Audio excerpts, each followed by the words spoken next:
Hey there, thanks for tuning in, and thanks for those of you watching later. Um, I'm sitting in the car outside the gyno office. Um, I just have a couple minutes, but I did want to just come on here really quickly and say um, great job for those of you who are doing the holiday step down with me. Um, I hope that you have had a really awesome refeed or you're about to. Make sure you don't do that too late in the day. So, we did a day of keto. Hi, Jimmy. I got your comment, by the way, on YouTube. Awesome. I'm really glad to hear that the 72s have got your plateau fixed. That's really cool. Um, so, what uh, what we did was we did a day of keto coming off of Thanksgiving, and then we did a day of fat fasting where we just had like cream and butter, stuff like that, just pure fat. Then we did a day of water fasting with snake juice, and then we did the last day, this day that we're just finishing, was either another day of water, snake juice, or dry fasting if you're super badass. So that's what we just did. It was 96 hours altogether. Um, and really about 48 of that was a true fast on, no calories, no fat, nothing. So now we start the fun part, which is we're going to do back to back 72s, rolling 72s up until the 23rd of December. I think we end up doing 9 72s. I don't have the calendar in front of me, but I do believe that that is what we're on. And if you would like a copy of the custom uh, fasting calendar that I made, you can become a subscriber to my Patreon. There's like a $5 level. So it's basically like buying me a latte once a month. And you get exclusive content, and you will be able to jump in on the post New Year's holiday step down and more fasting clinic that will be available only to subscribers. So if you want to keep going with me, or if you want to start after New Year's, you need to subscribe. Patreon.com/primal weight loss. And there are also links all over my YouTube channel. So go ahead and do that if you haven't yet. If you haven't subscribed to my YouTube, please do so. And it is youtube.com/primal weight loss.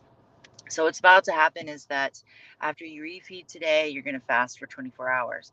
This time, we're not going to ease into it because we've already had 2 days of water fasting. So you're just going to keep doing this. You're going to refeed today, and then you're going to not eat for 72 hours. So, what can you have? You can have black coffee. You can have plain tea, unsweetened tea. You can have water. You can have snake juice. The snake juice recipes and the albums, the media section of the Facebook group. Um, you can make it yourself very easily, very cheaply at home. I do not sell it. You can find it being sold by the guy who invented it, more or less, Cole Robinson. I don't get any money from that. I make it myself at home. So, um, you're going to not eat for 3 days.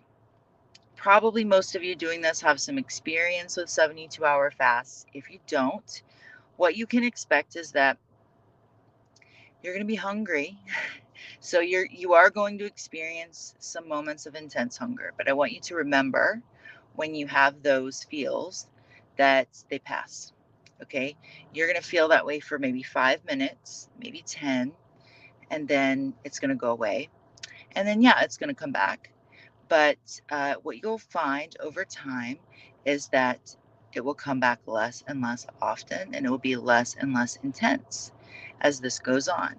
Um, the human body adapts and the human mind adapts. We're extraordinarily adaptable creatures. So, what seems like a long, hard slog the first 1 or 2 times is going to seem easier and easier and easier until you're like, wow, why didn't I do this years ago? At least that's how I felt.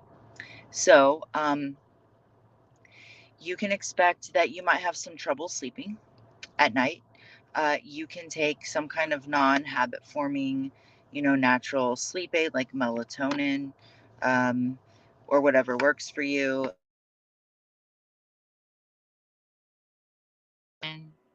I think I just froze for a second. Some people find that doing some yoga or meditation at night is helpful. Um, Cutting off screens or wearing blue blockers at night can be helpful. Um, you still might have some trouble sleeping. The reason for this is because um, when you're fasting, okay, think about which animal you would be more afraid of if you encountered it in the wild. Would you be more afraid of a lion that just ate a huge meal, like just fucking chowed down on a caribou or whatever? I don't know that lions eat caribous, whatever. Antelope. I'm not a zoologist. But would you be more afraid of the lion that just ate or the lion that hasn't eaten in like a week? Number two, right? Option two, because your body responds to the fasted state, unlike just a plain calorie restricted state where you're still eating all the time, but you're just cutting your calories. Fasting is a unique physiological state. And basically, you're telling your body there's no food source right now. That's why your body dips into your fat stores because it's like, oh, there's no food source. Let's eat this fat. So your body has an evolutionary response where it prepares you to go out and hunt, to go out and kill, go out and get food. And it basically puts you in hunter mode. It puts you in a heightened state. So your what they call sympathetic tone increases. So stress hormones like norepinephrine and cortisol increase because nature wants you to be in a stressed out state because you should be hyper aware and hyper alert and hyper energetic so that you can go out and kill another caribou. Okay. Um, so with all of those stress hormones elevated, um, it can be difficult to sleep. And it's pretty common to wake up early because sympathetic tone naturally increases in everyone, not just people who are fasting, at about 4 a.m., which is why so many people aren't really hungry in the mornings because those hormones are natural appetite suppressants. So, and the reason for that is because it's a part of our natural circadian rhythm. Nature is preparing us to get up and do our day, right?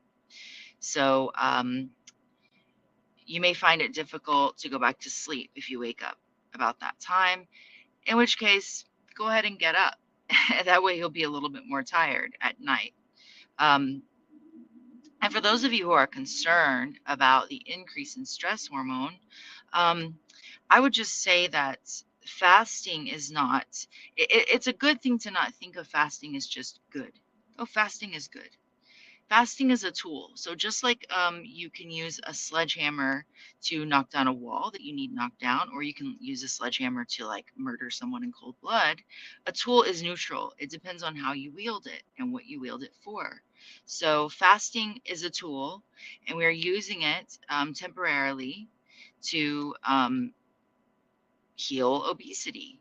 You know, I would argue, and I have found in my personal experience, that the temporary increase in stress hormones is preferable to the chronic obese hyperinsulinemic state, which wreaks havoc on our body in a myriad ways.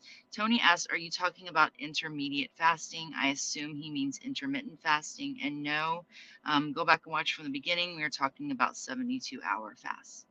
So, so I wouldn't worry too much about it.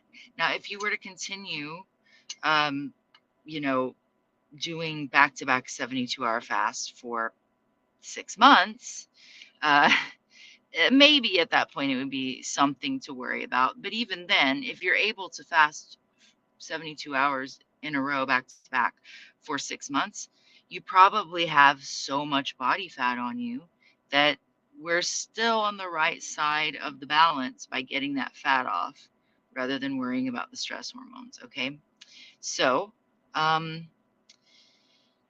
if you like, you might try something like an adaptogen like ashwagandha, which I have tried and I don't seem to be having any adverse effects from. An adaptogen is is a substance that helps your body handle stress. And in the case of ashwagandha, it specifically helps lower cortisol. So you might look into that if you're interested in that, and it might help you sleep. So if you're having trouble sleeping as we go through the month, do some research on natural remedies to help you sleep. Definitely pay attention to your sleep hygiene, like screens, blue lights, turning lights low, starting at sunsets, just having a bedtime ritual, and making sure that your sleep environment is good and temperature's low enough and all of that stuff. If you're trying to fall asleep on the couch with the TV and the phone in your face and the lights, all that stuff, like, don't come to complaining to me about your sleep when you're trying to sleep in that. Under those circumstances, because those are the first things that you're going to want to see too. So hunger, sleep. There will also be social issues. You're going to have people telling you you're crazy. Um, my best advice, ignore them. Let your results speak. Don't get into arguments. And at the end of the month, when everybody else is just getting fatter and fatter because they are using the holidays as an excuse to eat a bunch of bullshit for weeks, they will see that you have gotten thinner and healthier and more energetic and happier about your life. And then they will probably not have so much to say about your fasting regimen. So, anyway, I hope that this has been somewhat helpful. You're refeeding today, and then you're not eating until what's today? Friday. Okay? Remember to keep your refeed low carb. Remember that if you eat a bunch of low carb and keto junk with a lot of artificial sweeteners, you're going to find it very difficult to fast, and it's going to affect your weight loss. Remember that if you eat outside your eating window, your eating window should be 1 hour. If you eat all day, you're not going to have the results you want. Set a timer. Write down exactly what you want to eat and keep to it. I have another live stream on YouTube called, I think it's called Rolling 72s, The Ultimate Weight Loss Strategy. You can go watch that if you want more advice about 72s. I think I also have a Rolling 72s update. And once again, if you would like access to that calendar, go to patreon.com/primal weight loss. And if you have any questions, you can find me on my Facebook group, Primal Weight Loss, on Twitter, at Fast Carnivore, on Instagram, at Carnivore Kristen, and of course on YouTube, youtube.com/primal weight loss, or you can email me, fastcarnivore@gmail.com. I will be live streaming again tomorrow with a couple of viewer questions that I want to answer. So I will see you then. Best of luck. You won't need it. You're going to crush it. And I will talk to you guys soon. Bye.